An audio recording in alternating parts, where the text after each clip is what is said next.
नमस्कार दोस्तों, स्वागत है आपका आज की वीडियो में।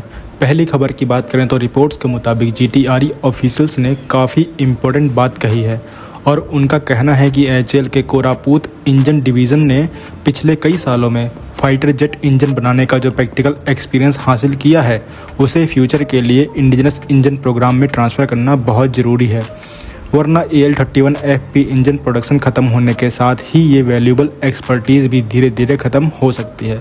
दरअसल एचएएल कोरापुट पिछले कई सालों से SU-30 MKI में यूज होने वाले रशियन AL-31FP इंजन का लाइसेंस प्रोडक्शन करता आ रहा है और रिपोर्ट के मुताबिक इस दौरान इंडियन इंजीनियर्स ने सिर्फ इंजन असेंबल ही नहीं किया बल्कि single crystal turbine blades, directionally solidified components, heat treatment और प्रीसीजन मशीनिंग जैसे एडवांस मैन्युफैक्चरिंग प्रोसेस में भी काफ़ी एक्सपर्टीज़ हासिल की है। और सबसे इंटरेस्टिंग बात यह है कि फॉर्मर जीटीआरई ऑफिशियल्स के मुताबिक ये नॉलेज ज़्यादातर एचएएल कोरापुट तक ही लिमिटेड रह गई। डीआरडीओ के जीटीआरई और डीएमआरएल जैसे ऑर्गेनाइजेशन तक इस प्रैक्टिकल मैन्युफैक्चरिंग एक्सपीरियंस का प्रॉपर ट्रांसफ़र कभी हो ही नहीं पाया और उनका कहना ये था कि अगर ये एक्सपर्टीज़ पहले ही शेयर कर दी जाती तो शायद कावेरी इंजन प्रोग्राम को भी काफ़ी फ़ायदा मिल सकता था। और उन्होंने एक और बड़ी कमी की तरफ भी ध्यान दिलाया और वो है इंडिया के पास डेडिकेटेड फ्लाइंग टेस्ट बेड का ना होना। तो फाइटर जेट इंजन को ग्राउंड पर टेस्ट करना एक अलग बात होती है, लेकिन असली परफॉर्मेंस तभी पता चलती है जब उसे एयरक्राफ्ट में लगाकर रियल फ्लाइट कंडीशन में एवैल्यूएट किया जाए। अभी तक इंडिया को इसके लिए फॉरेन फैसिलिटीज़ पर डिपेंड रहना पड़ा है।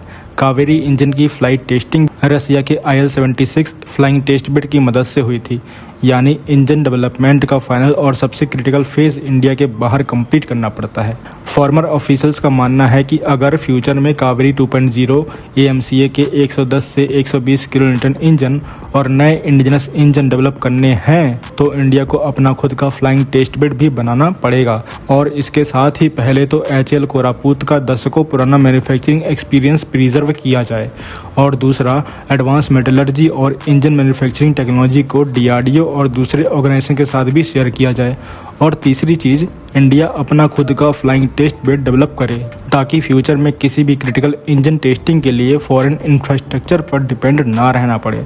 तो आपका क्या मानना है इस खबर के बारे में कमेंट में ज़रूर बताइए। अगली खबर की बात करें तो रिपोर्ट के मुताबिक DAC यानी डिफेंस एक्विजिशन काउंसिल अपनी अगली मीटिंग में इंडियन आर्म्ड फोर्सेस के लिए कई बड़े डिफेंस प्रपोजल पर फैसला कर सकती है। इसमें सबसे बड़ा प्रपोजल लगभग 600 हैमर प्रिसीजन गाइडेड म्यूनिशन की प्रोक्योरमेंट का है, जिसकी एस्टिमेटेड वैल्यू करीब 2400 करोड़ रुपए बताई जा रही है। दरअसल हैमर एक advance precision guided air to ground weapon है जिसे फ्रांस की सैफ्रन कंपनी ने डेवलप किया है। इस वेपन की सबसे बड़ी खासियत यह है कि यह नॉर्मल बॉम्ब को भी highly accurate stand of weapon में कन्वर्ट कर देती है, यानी फाइटर एयरक्राफ्ट को टारगेट के काफ़ी पास जाने की ज़रूरत नहीं पड़ती और वो सेफ डिस्टेंस से ही प्रिसीजन स्ट्राइक कर सकता है। और इन 600 हैमर वेपन्स का ज़्यादा पार्ट इंडियन एयरफोर्स को मिलेगा। इन्हें राफेल फाइटर के साथ साथ तेजस फाइटर में भी इंटीग्रेट किया जाएगा। वहीं कुछ क्वांटिटी इंडियन नेवी के राफेल M फाइटर्स के लिए भी अलोकेट की जाएंगी। साथ ही हैमर सिस्टम को BEL के साथ पार्टनरशिप में इंडिया में मैन्युफैक्चर करने की भी प्लानिंग की जा रही है और अगर ऐसा हो जाता है तो मेक इन इंडिया को एक और बड़ा बूस्ट मिल सकता है।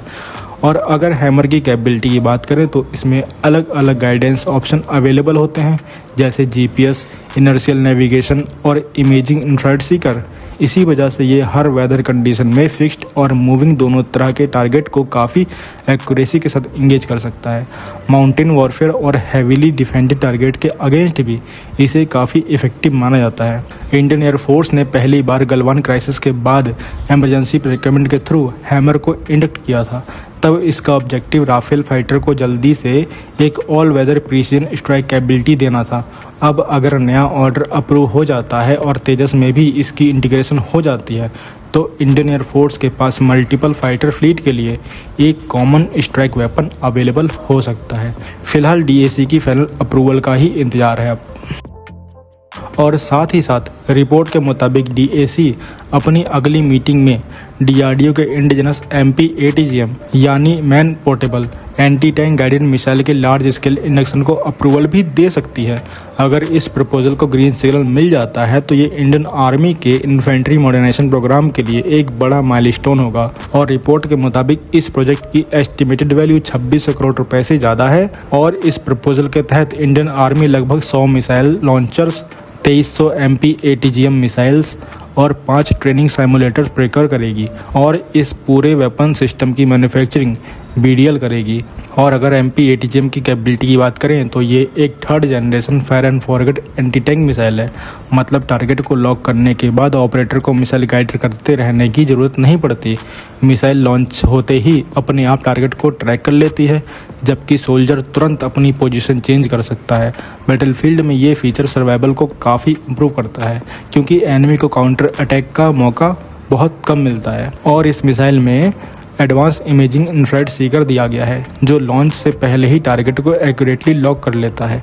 और ये modern main battle tank, explosive reactor, armour से प्रोटेक्टेड व्हीकल और दूसरे हैवीली आर्मर्ड टारगेट को डिस्ट्रॉय करने के लिए डिज़ाइन किया गया है।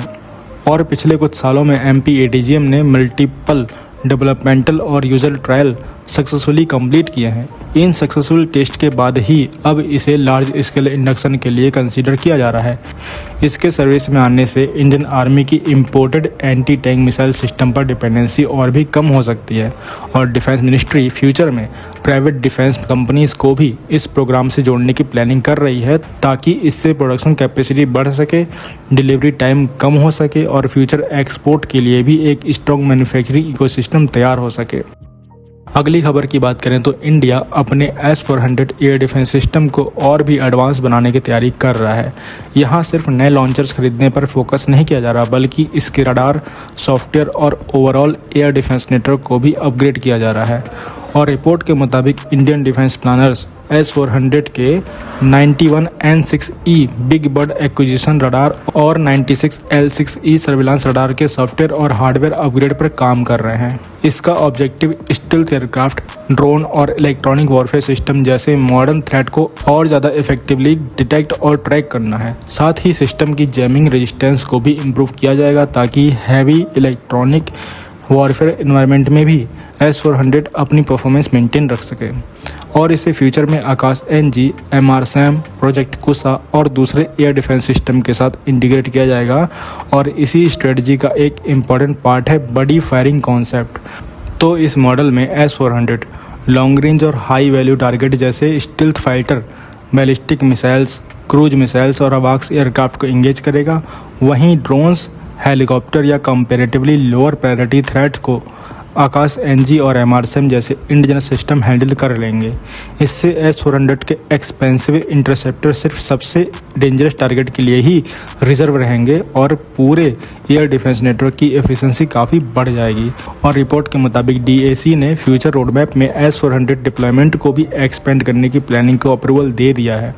आने वाले समय में इंडिया अपनी S-400 इन्वेंट्री को और बढ़ा सकती है। तो आप क्या कहेंगे इन सब खबरों के बारे में कमेंट में ज़रूर बताइए।